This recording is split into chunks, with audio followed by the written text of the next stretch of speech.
We know that your ability to communicate with others will account for fully 85% of your success. Even people who are in technical fields, such as computer programmers and engineers, spend 75% of their time interacting with other people. All the great successes in life come from good communications. All the top executives who've been interviewed have said that their ability to communicate well with others is more responsible for their success than anything else. And wonderfully enough, how to communicate is a learned skill. And you can get better and better at it by learning what the best communicators do and practicing it until it becomes a regular part of your repertoire. Number one, there are three parts. There are three parts of any conversation. This goes back to the original work by Aristotle in Aristotle's Rhetoric.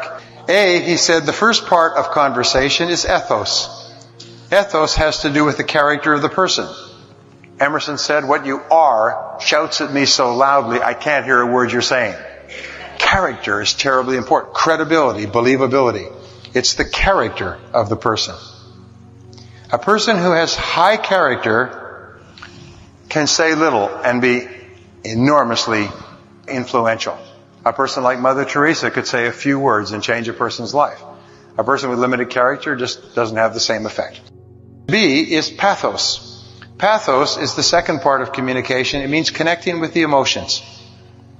And we connect with the emotions when we tune in and focus in on the person and their problems and their needs. As a friend of mine who was selling once said to a client had been going around in circles, he said, "Let's stop talking. Just tell me, where does it hurt?" And he waited. And then the fellow told him what the real problems were in the company, that this consultant could help. Always remember, people are carrying a heavy load. There was a wonderful line I read that said, if every person who complains about their problems could come from all corners of the earth and take and pile their problems in a heap, and if each person could see the size and gravity of the problems of others, they would sneak forward shamefacedly and take their petty problems away and creep into the night. And I think it's an interesting thing when you consider that we have problems, but so many other people have vastly greater problems than us. And when you tune in to other people's problems and concerns, it's amazing how much better your life is. And C is logos, is the factual content of the conversation.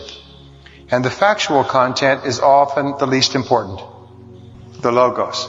But until you have established character and connected with the emotions of the other person, the words you say, the argument, is really not relevant. In selling, what do we say? In selling, you establish rapport, which is the character. You seek the underlying problem or need, which is connecting with the pathos. And only then do you talk about your product or service, which is the logos. And in dealing with anybody in life, it's those three. Well, number two, there are three elements to any conversation. According to Albert Mehrabian, who is a professor of social sciences at the University of California at Los Angeles, UCLA, he said words only account for 7% of the message. When you talk, it's only 7% is the words. That's why they say in speaking, people will forget most of what you say, but they will remember the way you said it. And B is the tone of voice accounts for fully 38%. Women, by the way, are far more sensitive than men. The rule is that women have a much richer inner life than men. And women are very sensitive to tones of voice and to very tiny changes in tones of voice. How many men have heard this? I know I have. When I said, well, I just said this, she said, it's not what you said. It's your tone of voice.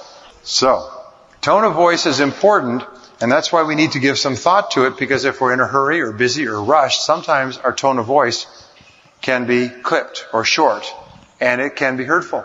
C is body language accounts for fully 55% of your communication. And the rule is that people believe the dominant message. What message is dominant? For example, if you say, well, do you love me? Yeah, sure, I love you. Do people believe the words or the dominant message, which is the body language and the tone of voice? But if you say, yes, I love you, then they believe the totality. And that's why the very best message is a message that is synchronized. The words, the tone of voice, and the body are all synchronized to the message. Very important. That's why when somebody talks to you, it's important you turn toward them and face them directly when you talk to them and listen closely to what they say and nod and pay attention. That's very important than saying, yeah, I'm listening. Yeah, go ahead, I'm listening. Over the back of your shoulder. Very important. I taught this to parents, by the way, a very simple thing. When you have small children and you talk to your children, get down at their eye level. It is so immensely different for a child, rather than looking up at a giant, to have their parent looking at them eye level to eye level. Very important. Number 3 is there are 4 basic personality styles. And these personality styles you're very familiar with. We divide people into 4 quadrants based on 2 spectrums. The first is the spectrum of indirect communicators. People who are indirect versus direct, or outgoing. And the second is people orientation versus task orientation. And this gives us 4 different types of personality. We have people up in this quadrant who we call relators. The relator is very high on people orientation and indirect. They're quiet, they're self-contained, they're not expressive, they're sensitive, they're people-oriented, they're concerned about people's opinions. And of course, you can go to extremes with these. You can go way up to extremes, and up in the extreme, the person here will be hypersensitive to the opinions of others.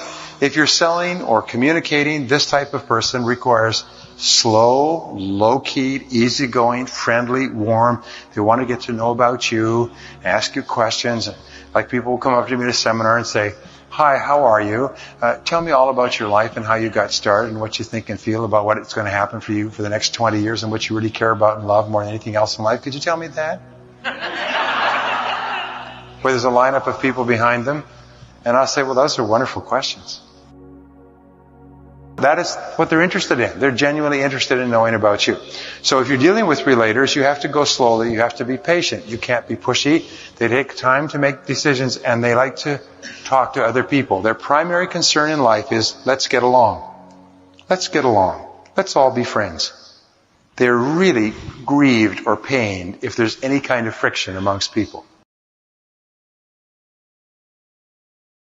Now, the next type of person is the analyzer.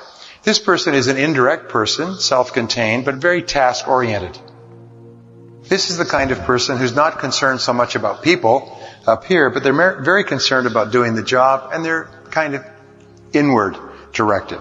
This type of person, at the extreme, can be an uncommunicative bureaucrat, very meticulous and picky about every detail. But their primary concern is, let's be accurate. Let's be accurate. By the way, relators tend to gravitate toward fields where relators are most effective.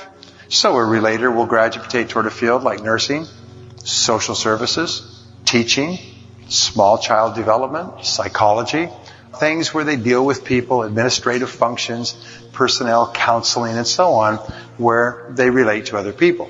The analyzer, who's fastidious and detail-oriented, just the facts, and I want to be accurate, where do you think they'll gravitate to?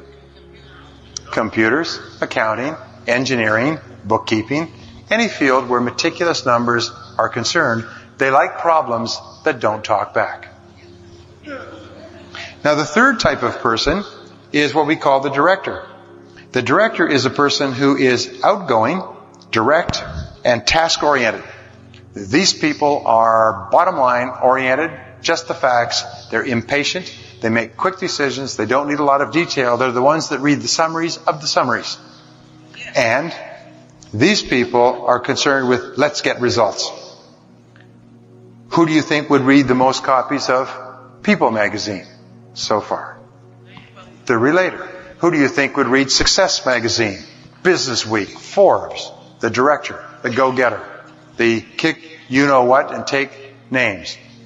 And then you get people who are very extreme directors, and these are dictators. They're tyrannical, they're angry, they're directive, they're short-tempered, they have no patience at all. This type of person, you've got to get right to the bottom line. Don't waste time saying, hi, how you doing, how's everything going, Fine for the relator, but the people who are task-oriented on the bottom are not the type. They just don't have the patience. And the fourth is what is called the socializer.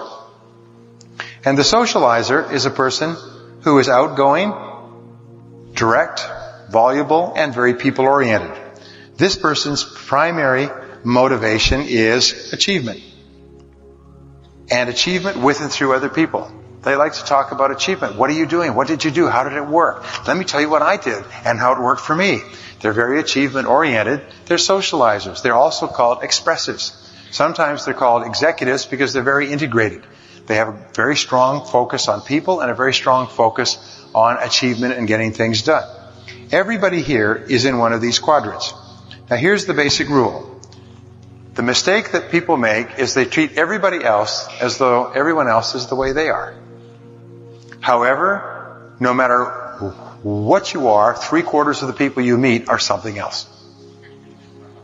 Now, there's no right or wrong or better or worse style. However, your job in asking questions and listening to people is to find out which style they are and then to practice personality flexibility so that you can get along with a greater number of different types of people. Here's one more thing, is that whatever you are, the person you are most ideal for will be the opposite. Nature demands balance in temperament. And nature demands that the opposite person in your relationship be temperamentally balanced with you. So, for example, with me, I'm in this quadrant, which is what you might call a socializer director, or a socializer director. I'm in this quadrant right here. My wife is over here. She would be an analyzer relator. And so, whereas I will say, come on, let's get on with it, let's get the job done, what the heck, yay, she'll say, just a minute, let's check everything. So, whatever you are, you will be most compatible. If you're a director, you'll find people who are directors, who are really strong, result-oriented, bottom line, kick, you know what, take names and so on. They will be matched ideally with a person who's a relator. Very easygoing, friendly, warm, charming, people-oriented, and so on. Nature demands balance and temperament. Okay, number 4, the person who asks questions has control. The person who asks questions has control. Remember, this is one of the keys to power in communications, is that you ask good questions and listen carefully to the answers. A, you ask open-ended questions. Open-ended questions are questions that start with pronouns. What, where, when, who, how, and why. What are you doing now? How is that working? When did you start that? Where did it begin? How did it occur? Who is involved? These are questions that open up. They cannot be answered with yes or no. An open-ended question, how's it going, cannot be answered yes or no. B is a closed-end question. Now, a closed-end question is a question that you use to bring a conversation to a close. And these are questions that start with verbs. And a verb is are, is, have. Are you ready to make a decision? Is this what you want? Have you made up your mind yet? So when you start a question with a verb, you demand a yes or no, a conclusion. And C is preference questions. Now, preference questions are questions where you give the person a choice.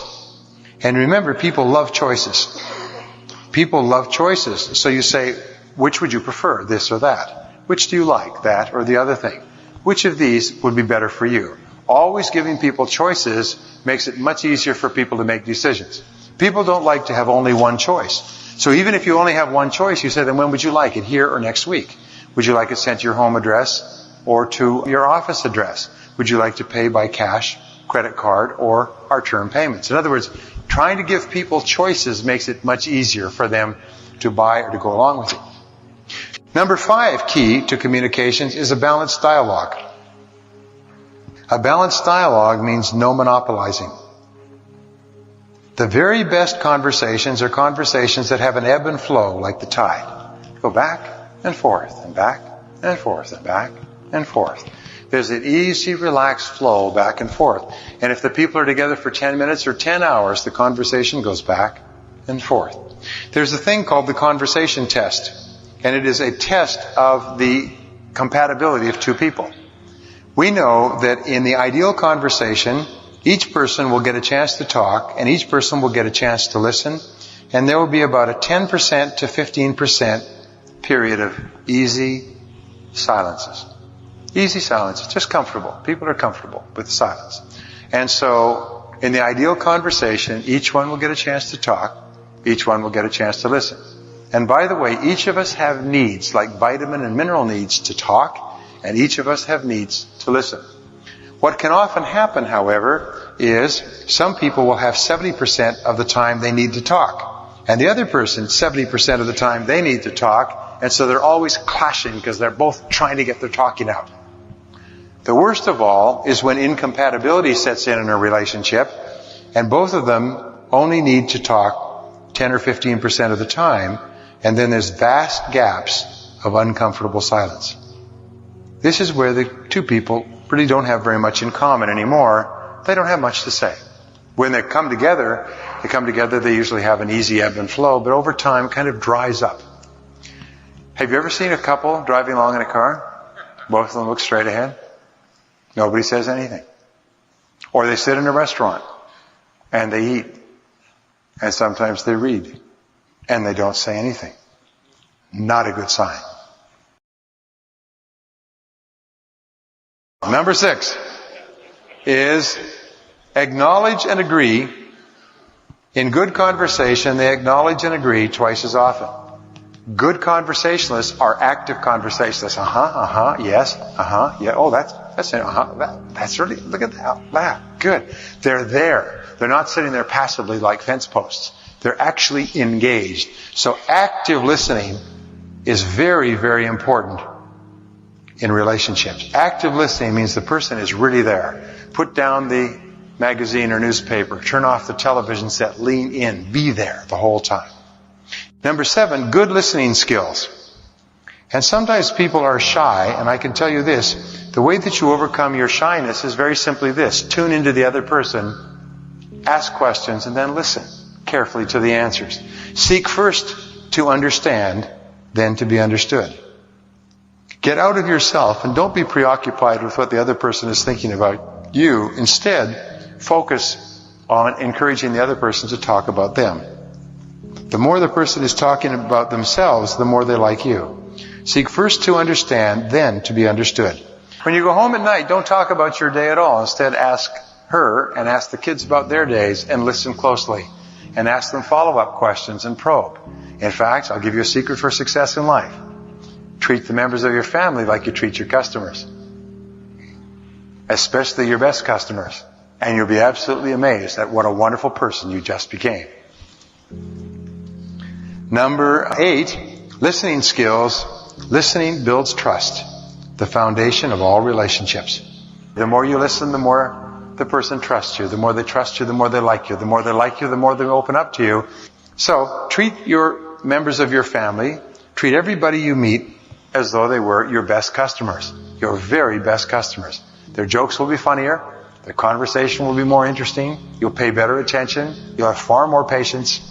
Just try that. Number 9, here are the listening skills, the keys to success with people. A, listen attentively. And by the way, as I mentioned, women are wonderful communicators. They're fabulous listeners. They're far better than men. Men are 95% more likely to interrupt a woman than a woman is to interrupt a man. B, is pause before replying. When you pause before replying, it raises the self-esteem of the other person because it tells the other person that you're carefully considering what they said rather than just jumping in. And C, question for clarification. Question for clarification. Always ask, how do you mean? How do you mean exactly? How do you mean? Well, that's interesting. How do you mean? Well, that's really good. How do you mean exactly? And then listen and practice listening. And finally, D, feed it back. Paraphrase it in your own words. Remember, when you can paraphrase what the person said, this is the real test of listening. This is where you really prove that you are really listening. So paraphrase it in your own words. Well, let me make sure I understand what you said. You're concerned about this, and this happened, and that's what happened? Aha. And take the time to paraphrase. And think about paraphrasing while you're listening, and you'll always be a better listener.